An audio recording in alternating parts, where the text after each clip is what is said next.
So I always think about kind of how a lot of people deal with their past. And I know something you said earlier kind of stood out to me when you said that you had to sit before the Holy Spirit to ask Him to show you the things in your heart that needed healing. Yeah. And I think that's something that I want to highlight again in this conversation, is because a lot of people don't do that. Mm-hmm. People think that somebody else can make them happy. They think that running to a guy or girl will make them happy or fill that void that they have. And so what are some of the resources that you use perhaps that helped you kind of, I know that you sat before the Holy Spirit, but what are some things that helped you aid that environment? I know for example, for myself, I know that listening to podcasts really impacted the way I saw things, because I was being fed by the word in a certain way that allowed me to understand what the Holy Spirit is trying to tell in my life. So was there any specific resources that you use that helped you a lot? Yeah. So, I mean, aside from the obvious, which was a lot of prayer, and just a lot of time just talking to God, like, Lord, you better help me out on this, because I'm about one step away from going back. So, I mean, aside from, jokes aside though, I mean, besides from a lot of prayer, the next best thing that helped me was having accountability partners. I have a couple of very, very close friends, but also brothers who act like accountability partners to me. And having that, older brother / accountability partner just very much helped me in that season. Just keeping me in check with a lot of things, talking to me about things that needed to be addressed, making sure that, in this season of transformation and growth, that I was learning and I was paying attention to the things that I needed to pay attention to, so that I wouldn't find myself back in the same place. Yeah. So accountability partners are huge. And that's actually something that a lot of people don't do, No. Because people are so, this whole pride thing of just, I don't want people to know my struggles, I don't want people to know my weakness, I don't want people to know what I'm going through, I'd rather just look like a clean, polished up Christian on the outside and deal with my own mess behind closed doors. People have that pride that oftentimes, and fear of not being able to trust people. Because of that, it holds a lot of people back. The thing is, you have to bring it to light. You have to have accountability partners that you can just come clean with, that you can just let everything out with, that you just can be yourself with, because those people who are also spiritually strong and have that anchor can help you keep moving forward. So for me, I had a few people. I had amazing sisters and I had amazing brothers that really came to my aid in that sense, who at that time were much more stronger than me spiritually, and who were able to guide me through that season so that I could remain planted. And just spiritual fathers as well. It's so important to have spiritual fathers that could pray for you, that could advise you, that could just mentor you and talk to you. I think that's so important to have, and I was blessed to have that in my life during that time. And even now, you always need to have those people around you. So I think accountability partners are huge. That's what helped me. Aside from that, it was being plugged in at church. Being plugged in, and not just sometimes, even if you're not spiritually on a hype, just being plugged in the church and being constantly surrounded by other Christians, being surrounded by other fellow Christians that are in that race with you, that in that walk with you, people that you could sort of just watch and learn from, and just hear their testimonies and be encouraged by what they're going through, what they're facing, having prayer circles, being plugged into just areas of ministry that or even just areas in which you can serve, just something that can keep you plugged in there at all times, so that you have that influence, you have that positive influence constantly being poured into your life. So I think those are two huge and very helpful resources, because hearing preachings and going to conferences and that stuff is amazing. It's great. It's great. But you need something every day. You need people every day that you can communicate with, that you can see, that you can pray with, that you can talk to and be frank with and honest with, to keep you grounded, to keep you in check, so that when you're about to make that left turn, they're there to sort of grab you and pull you back, And I think that's so important. And of course, when you choose your accountability partners, obviously you use wisdom in that as well, right? It's not, your accountability partners are not just your friends. They have to be people that are spiritually mature, spiritually strong, people that are not afraid to tell you the truth, people that are not afraid to correct you when you need to be corrected, no matter what that's going to cost. They need to be serious people that you can also trust, right?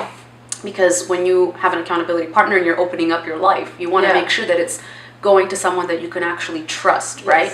So with that in consideration, I would say that was what really helped me. Yeah, I agree with that, because you can't grow in an area if you don't know enough about it. Exactly. And it helps to have somebody who's walked down that road before you. And I think in our culture, being Abisha, I think there's this issue of us needing to look a certain way when God is saying, I want you to come just the way that you are. Absolutely. And so it's important that you come just the way that you are, even with the peers around you. That transparency needs to happen. Absolutely. My heart really burns for a lot of young people, especially like young women. I mean, you can come to church, that's great and all, but you can't fake it. What's going on in your heart, that's something you really have to sit before the Holy Spirit. So, like she said, accountability partners and staying plugged in, those two things are vital. And also doing life with people, joining small groups. If you don't have small groups, go find a small group, because that will alter the way that you spend your time, the way that you think, the way that you live your life. So, and the thing is, and whatever you occupy yourself with is what's going to determine the direction you're taking, the decisions you're making. We don't realize it, but that's the case, and I feel like, if as young women you are doing everything else but that, and you are focused, on other things that sort of draw you away spiritually, then it's going to be very hard to remain faithful to the decision that you have made to just, continue to seek after the Lord and to just stay faithful towards Him. So as young women, it's so important. And, and by the way, just to make it clear, accountability partners for young women. Accountability partners for young women, I strongly recommend and suggest that it is other women. I just want to make it clear, actually, for me, my accountability partner was Pastor Elias, and that's because we're like family. We grew up together, and we grew up together, and that was my brother. That's family. That's family. Find yourself an older female. Yes, an older female is married. Exactly. If not married, she is walking with the Lord. Exactly. So for me, it was just. I just wanted to clarify that, because I just realized that could mean a lot of things for people. But I know exactly. But just for those who are watching, just to find a female. And men go find I think the biggest thing is with young men, especially young men in our community, it's just like they're told to just figure it out, and it's just like, no, there's other people available. And so if you don't find the type of support that you need from your local church, it's okay to find other people that you trust and look up to. And there's lots of life groups that are available. So even your schools, you can get plugged in there too. So females stick with females, males stick with males, and then we won't have any issues. The relationship. But would you say that, let's say that somebody doesn't have that, how do you, at what point did you know that he was the one for you? Let's talk about that. Okay, that's very easy. Honestly, shortly after we met, I knew. It's very weird, because when I met him, or during that time, I wasn't in a place where I was actually looking for someone. I wasn't actively okay, maybe he could be the one, maybe he could be the one. I wasn't in that place. And when I did meet him, I wasn't expecting that all of this was going to happen. I wasn't, But once we met, I would say that maybe after the second or third conversation we had, I immediately knew. It was just something. Intuition, God-given, the Holy Spirit, whatever you want. Some call it Holy Spirits, intuitions, whatever it was. I mean, jokes aside, I believe it was the Lord. But I knew very, very quickly. I knew that is going to be him. I didn't doubt it. I didn't question it. I didn't know how long it was going to take, but I didn't doubt the fact that it was going to be him. And it was an interesting feeling. It was just a feeling of just confidence. Like I just knew. I was very confident in the fact that that was going to be him. That's Not awesome. because I chose, like, it's like, oh, I like, this is who I want it to be. But it's as if something was telling me, like, this is who it was going to be. And I was very confident in that voice. I was very confident in that, in that voice that I was hearing, you know, in my heart. And so I just said, okay, Lord, so if this is it, then, you know, just prepare me, because I don't know what I'm getting. Like, I don't know. I can't see myself and know what my flaws are. I don't know what areas need to still be fixed or worked on. So Lord, just prepare me each and every day, and just help me to receive what you've given me, if this is really from you. And so the journey slowly started working out, but it didn't take long for me to know.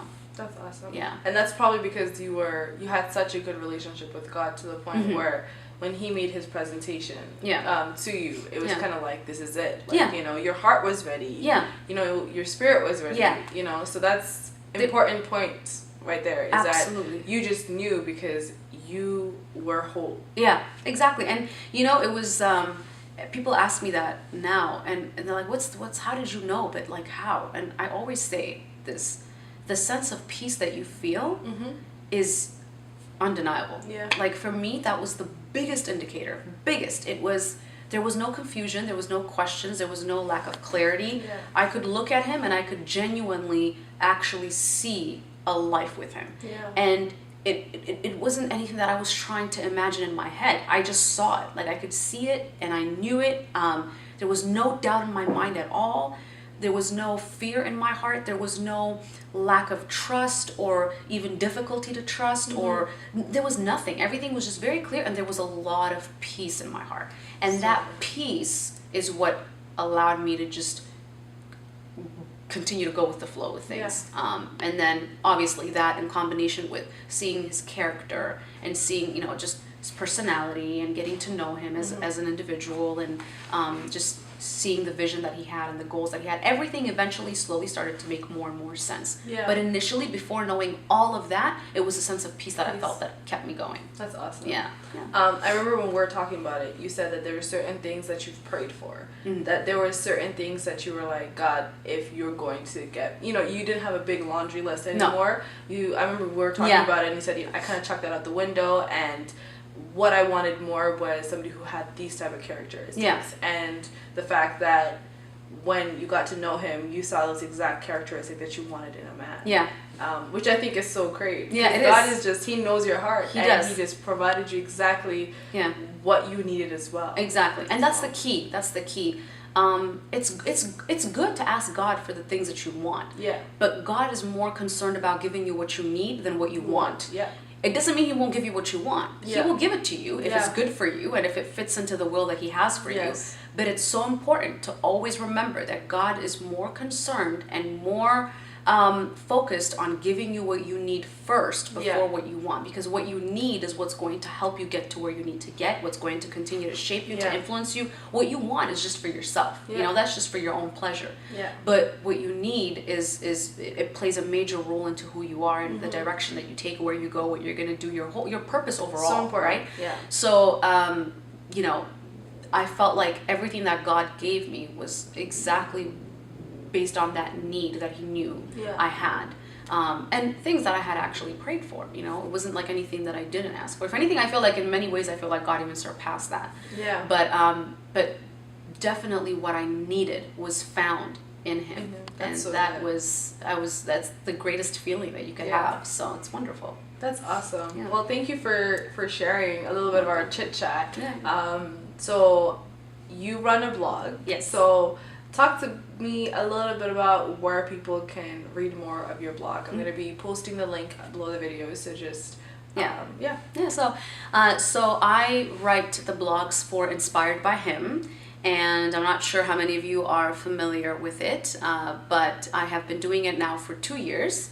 It's an awesome blog. Thank you. And just a little bit about the journey itself. It started about 4 years ago. I started writing about 4 or 5 years ago. I love to write. It was, you know, it came at a time in my life where, as I mentioned earlier, I was going through a lot of changes and transformations. And so I turned to writing as an outlet to sort of document a lot of my experiences, to write down what I felt God was trying to teach me, what he was trying to communicate with me. And I would write everything from experiences to encounters to challenges to trials and errors to a lot of things. And I just kept writing and writing and writing. And then it started off as just a hobby, to be honest.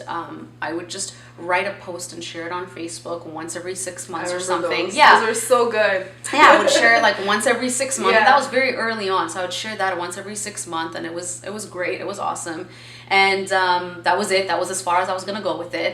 But then about 3 years ago, the Lord really started pushing. He just started putting it in my heart to start sharing these things with others.